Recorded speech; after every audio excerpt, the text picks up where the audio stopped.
Hi guys, my name is Kaya and I will be going over the discussion and answers for group 3. So before I even get into the questions, I do want to preface that diversity just means a lot of different things. Diversity can mean the race or ethnicity of a person, gender, religion, sexual orientation, socioeconomic status, age, mental ability, and of course, physical ability.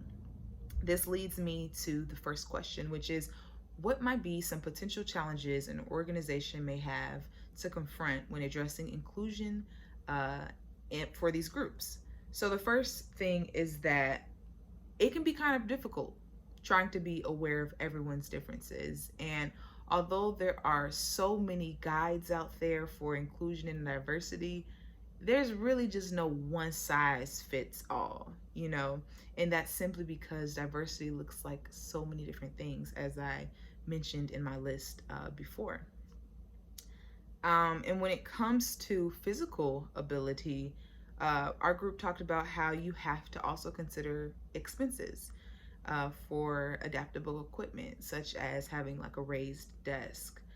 It can also be challenging trying to give proper representation for these different groups.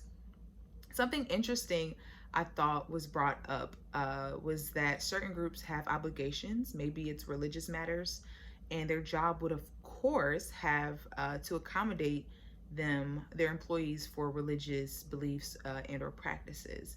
Now, this may influence others to seek opportunities to have a more flexible schedule, um, which could eventually lead to fear of turnover.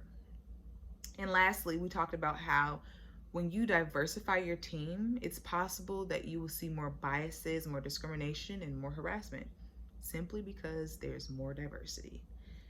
All right, so how might they overcome those challenges?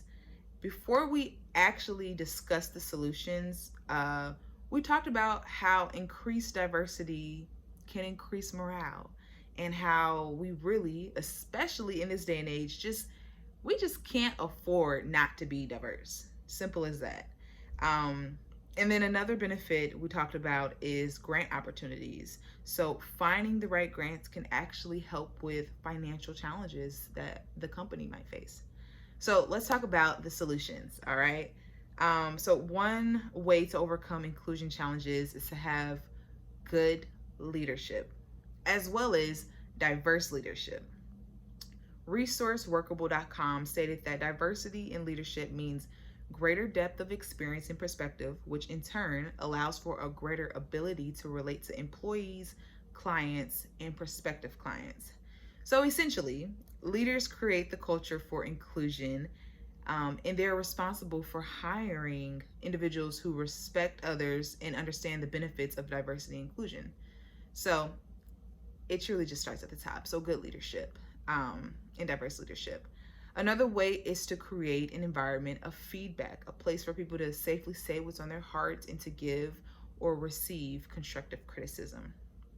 And then lastly, training can be very effective, as we talked about a lot in this class, but also putting time aside for employees to discuss their experiences or to fill out maybe surveys about diversity and inclusion can be just as helpful.